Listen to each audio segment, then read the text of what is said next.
अस्सलाम वालेकुम grade 9 students. हम न्यूमेरिकल्स कर रहे हैं चैप्टर नंबर 8 के।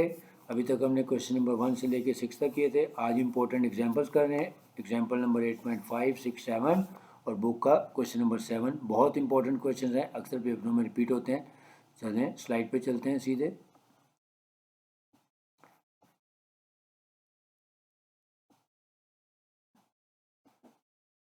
एग्जाम्पल नंबर 8.5 ये रही आपके सामने।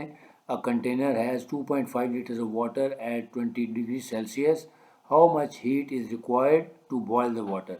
यानी एक कंटेनर है जिसमें 2.5 लीटर वाटर है जो कि 20 डिग्री सेल्सियस पे है, यानी इसका T1 है, T2 है और 0 डिग्री सेल्सियस हमारा T1 हो जाएगा। How much heat is required to boil the water, कि इस पानी को उबालने के लिए हमें कितनी हीट चाहिए होगी। सबसे पहले गिवन डाटा लिख लेते हैं। वॉल्यूम ऑफ वाटर दिया हुआ है 2.5 लीटर्स और डेंसिटी ऑफ वाटर आपको पता है 1000 किलोग्राम पर क्यूबिक मीटर होती है। यहाँ से हम इसका मैस निकाल लेते हैं। So mass of water is equal to density multiplied by volume, यानी 1000 मल्टीप्लाइड बाय 2.5, तो 2.5 किलोग्राम हमारे पास मैस ऑफ वाटर आ गया। अब स्पेसिफिक हीट ऑफ वाटर मैंने कहा आपने याद रखनी है, 4200 जाउल्स किलोग्राम पर किलोग्राम पर केल्विन। ये हमारे पास स्पेसिफिक हीट ऑफ वाटर होती है, इसकी वैल्यू आपने याद रखनी है। फिर T1 यानी टेम्परेचर है हमारे पास 20 डिग्री सेल्सियस, तो इसमें 273 ऐड करेंगे तो ये केल्विन में कन्वर्ट हो जाएगा। फिर T2 क्योंकि बॉइलिंग वाटर है तो आपको पता है बॉइलिंग पॉइंट होता है 100 डिग्री सेल्सियस, तो 100 प्लस 273 किया तो आ गया 373 के। यहाँ से हम चेंज इन टेम्परेचर निकालेंगे, T2 माइनस T1 यानी 373 माइनस 293 80 के। ये हमारे पास टेम्परेचर आ गया, चेंज इन टेम्परेचर यानी डेल्टा टी। फिर अमाउंट ऑफ हीट Q हमने फाइंड करना है, बहुत आसान है। आगे फार्मूला लिखेंगे स्पेसिफिक हीट का, C is equal to Q over M times delta t. तो यहाँ से अमाउंट ऑफ हीट आ जाएगी, ये इधर डिवाइड हो रहा था जाके मल्टीप्लाई हो जाएगा। So C times mass times change in temperature, तीनों की वैल्यूज आ गई हमारे पास। स्पेसिफिक हीट है 4200 और 2.5 जो है हमारे पास मैस आ गया था किलोग्राम में, और जो चेंज इन टेम्परेचर है वो थी 80। इसको मल्टीप्लाई किया 8,40,000 जाउल्स आ गया, इसको 1000 पे डिवाइड कर दिया तो 840 किलो जाउल्स आ गया। तो ये था हमारे पास इसका answer. Hence 840 kilo joule heat is required to boil the water. Next example number 8.6। A brass rod is 1 metre long at 0 degree Celsius. एक ब्रास का रॉड है जिसकी लेंथ दी हुई है 1 मीटर लॉन्ग और 0 डिग्री सेल्सियस टेम्परेचर दिया हुआ है। Find its length at 30 degree Celsius, यानी ये T2 आ गया हमारे पास। Coefficient of linear expansion of brass दिया हुआ है 1.9 टाइम्स 10⁻⁵ पर केल्विन, यानी अल्फ़ा की वैल्यू दी हुई है। तो ओरिजिनल लेंथ हमने दी हुई है 1 मीटर, क्योंकि 1 मीटर लॉन्ग था, रॉड की लेंथ ही ऊपर दी हुई थी। फिर T1 आ गया 0 डिग्री सेल्सियस, इसमें 273 ऐड करें, केल्विन में कन्वर्ट करें। T2 यानी 30 डिग्रीज, तो 30 प्लस 273 क्या आ गया 303 केल्विन। अब उसके बाद हम चेंज इन टेम्परेचर निकालेंगे, वो आ गई हमारे पास 30 केल्विन्स। अब thermal coefficient of linear expansion alpha की वैल्यू दी हुई है 1.9 टाइम्स 10⁻⁵ पर केल्विन।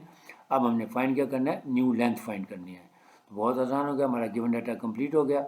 अब इसका हम फार्मूला लिख लेते हैं, L is equal to L naught into 1 प्लस अल्फा टाइम्स डेल्टा टी। अब L नॉट है ओरिजिनल लेंथ, वो हमें गिवन है, फिर 1 फार्मूले का है, प्लस अल्फा यानी लीनियर कोफिशिएंट एक्सपेंशन दिया हुआ है हमें 1.9 टाइम्स दिस, और डेल्टा टी यानी टी की वैल्यू हमने डेल्टा टी की वैल्यू निकाल ली 30 के।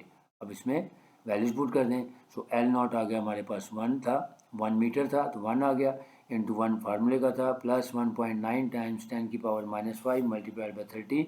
तो इसको सारे को कैलकुलेटर की मदद से सिंप्लीफाई किया तो 1.00057 मीटर आ गया। So the new length would be 1.00057 metre. Next example number 8.7, ये रही आपके सामने। Find the volume of brass cube at 100 degree Celsius whose length is 10 centimetre at 0 degree Celsius, और coefficient of linear expansion of brass वो दिया हुआ है, 1.9 times 10⁻⁵ पर केल्विन। अगेन पहले गिवन डाटा लिख लेते हैं। So length of the side of a cube दी हुई है 10 सेंटीमीटर, इसको 100 पे डिवाइड किया और मीटर में कन्वर्ट कर लिया, यानी 0.1 मीटर आ गया। T1 था हमारे पास 0 degree Celsius which is equal to 273 kelvin, और T2 है हमारे पास 100 डिग्री सेल्सियस, तो उसमें 273 ऐड किया 373 के आ गया। तो यहाँ से हम टेम्परेचर में आने वाली चेंज T2 माइनस T1 यानी 100 के आ गया। अब हमारे पास thermal coefficient of linear expansion alpha की वैल्यू गिवन है। अब फार्मूले में हमने क्या फाइंड करना है, न्यू वॉल्यूम फाइंड करना है।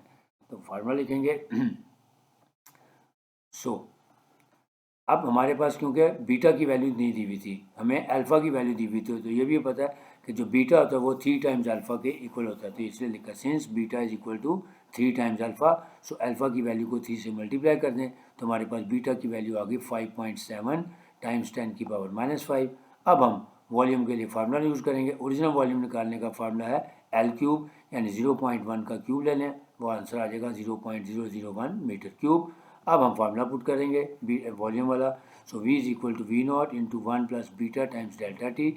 अब हमारे पास वैल्यू सारी आ गई हैं। ओरिजिनल वॉल्यूम हमारे पास 0.001 मल्टीप्लाइड बाई 1 फार्मूले का प्लस 5.7 टाइम्स 10⁻⁻5 ये बीटा की वैल्यू, और चेंज इन टेम्परेचर था हमारे पास 100।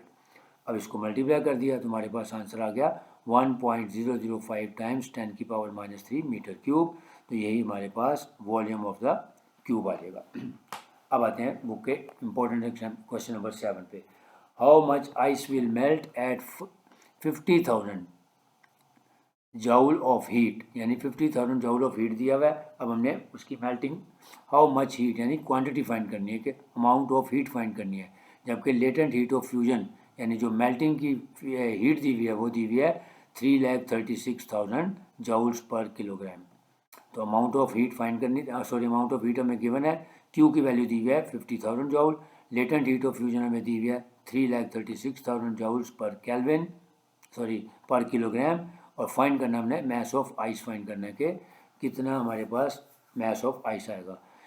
फार्मूला यूज़ करेंगे, लेटेंट हीट ऑफ फ्यूजन का फार्मूला है HF is equal to Q over M.